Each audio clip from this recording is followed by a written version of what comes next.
It is estimated that 46% of Haiti's nearly 10 million people are under the age of 18.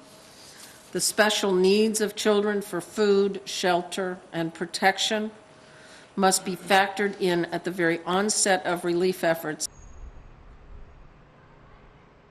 It had its center here, just about 17 kilometers from Port-au-Prince, and the destruction in the city is unbelievable.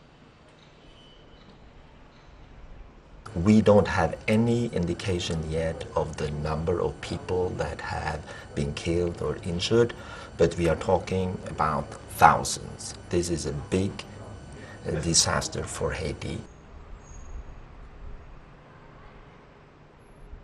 The most important supplies we are sending in now are family kits, and family kits have cooking equipment and everything that family needs that have basically lost everything. And then we would need to send in medical supplies, and UNICEF have standard medical kits that we know, that have all the medicines we know are needed in these situations. One of the crucial needs of the population will be clean water. And we need to get in as quickly as possible the collapsible tanks for the families and the tablets we use to purify the water.